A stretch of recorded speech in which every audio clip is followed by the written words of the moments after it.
Hello, everybody. I'm sorry I've been a stranger. I'm always thinking of you guys, though. My 61 subscribers now.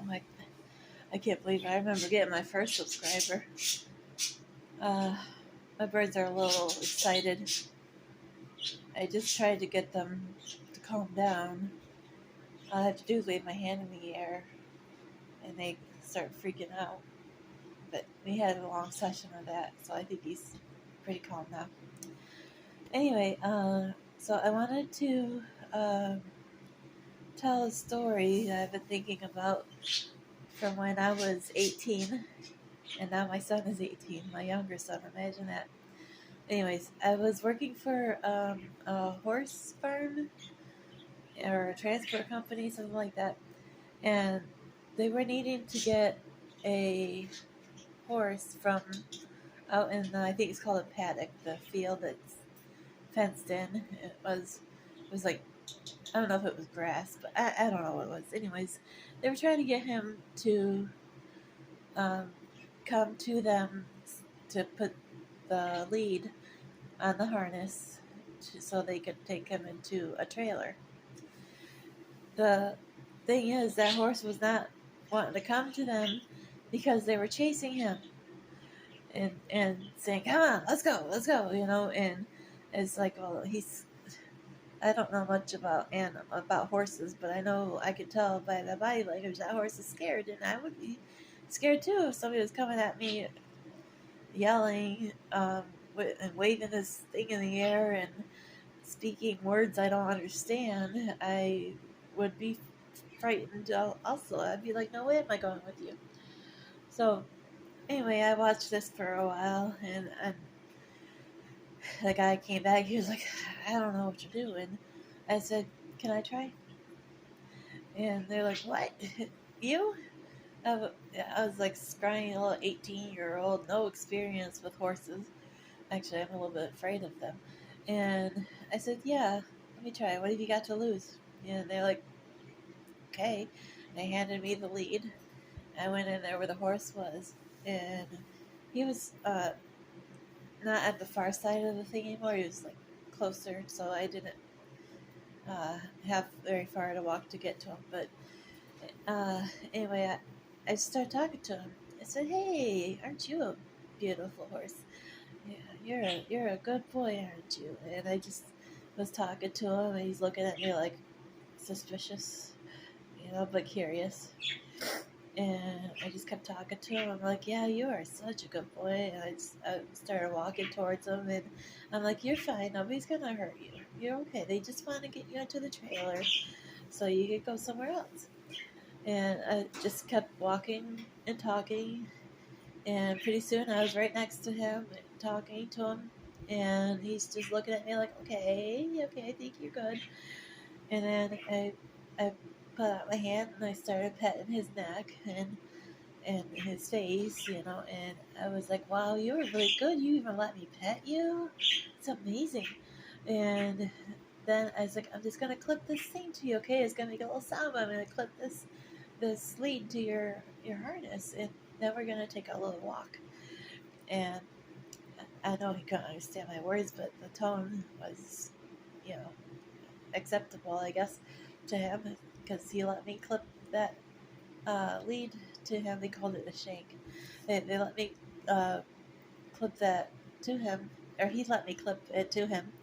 And I said, "Come on, let's go take a walk," you know.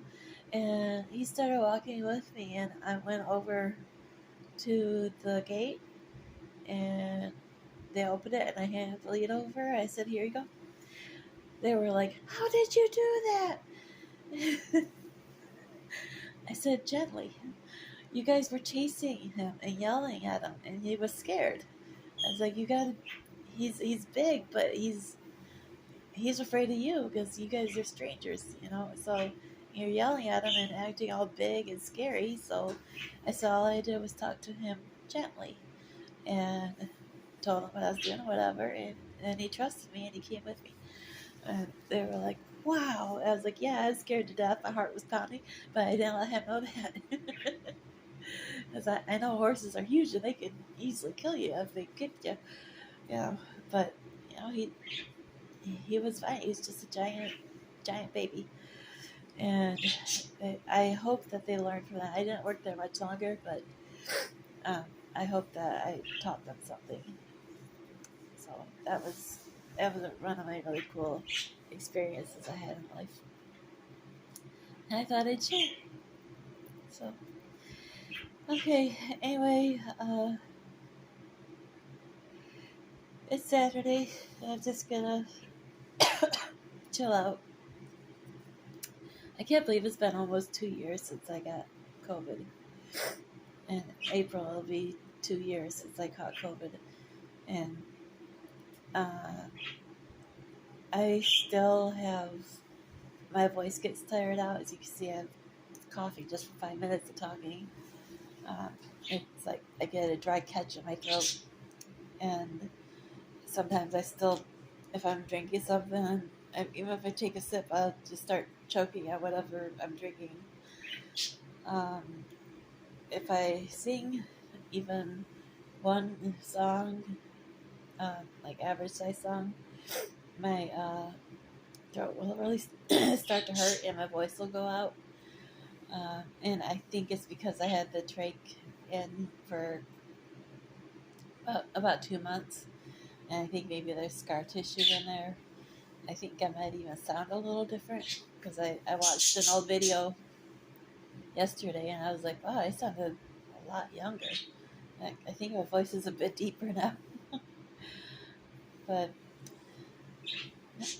it's okay. It's all good because I'm still here 2 years later. I'm still kicking tail.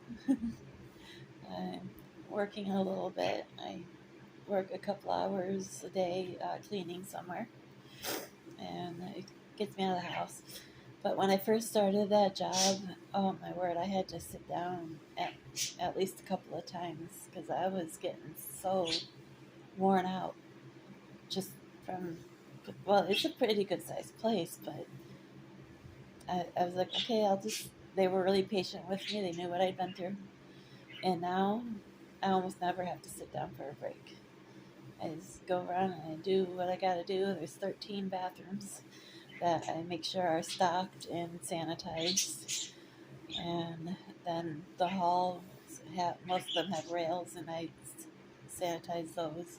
I just have a cloth soaked with sanitizer, and I wipe everything down. Wipe down door handles, things like that. And it used to, I thought, oh my goodness, I'm not going to be able to do this for long. But I've gotten stronger. And one day, about a month ago, I said, I didn't even sit down today. How about that? I didn't even have to sit down. I wasn't even tired out. So maybe, maybe my next job I'll be able to work a little longer. I've looked at a couple of other things, but they weren't for me. Like last week, I went to check out a factory. Went on a tour of the factory to talk about what they did there and making car parts. And they make the emblems that go on the cars or something like that. And anyway, the smell of the burning plastic, ugh, it was gross. And I said, is there like other chemicals in the air? Are we breathing in chemicals? Because I have asthma. And they said, no. The chemicals are filtered out through this air system. They explained it. And they said, you're smelling the plastic, but you're not breathing in chemicals. I'm like, okay, that's good. But about halfway through, my eyes started burning. And I'm like, I can't do this 4 to 6 hours a day. And plus, I'll be going home smelling like that plastic probably, which is going to bother my son, who is sensitive to smells. So, anyway, I was like, oh, not this. Can't do that. So, my current job is going to be over in April because it's only a 9-month job. It's temporary. So, I was just seeing what I might do next, or maybe stop that one a little early. And I looked at another cleaning job, and I was like, no to that one too. I was like, I like where I am. So, anyway, if God has another job for me, it'll show up and it'll be manageable by me, physically, mentally. I'll be able to handle it a long time, things like that. So, but it feels really good to be productive, to to purchase something that I earned, that instead of having you know the state help or whatever. So it feels really good. It's good for the self-esteem. Anyway, I've talked longer than I intended to, of course. That's why I couldn't put my COVID story on tape, because I just kept going down these rabbit trails and talk about everything else. Next thing I knew, half the tape was used up, and I didn't really say much about COVID. So, anyways, I hope y'all are doing well, and I'll try not to be a stranger. I'm pretty busy with the new kitten and the old dog and the two birds now. I lost two of them. They got some kind of respiratory thing. I think they were like coughing and gasping and stuff. And once I noticed something was wrong, it was pretty much there was no saving them. The last one to pass away, Jinx. This is really cool. They love when I sing. And he was laying on the bottom of the cage. He's just like, you know, and he's looking at me, and I sing Amazing Grace. And he's just looking at me as I'm singing, breathing like that, and slower and slower. And then I got done singing, and I thought, well, I'll go work on my puzzle and come back and check on him in a little bit. And the next time I checked on him, he was gone. So I gave him a nice, smooth going out, since I couldn't save him. He had acted sick a couple of times before, and I kept thinking, oh, he's going to die, but then he would perk right back up. So I said, I guess he's living up to his name, Jinx, because he's like, just kidding, I'm all right. But this time, no, he was really sick. So, okay, I'm going to wrap it up now. I hope you guys are having a good day and are healthy and all that jazz. See you next time.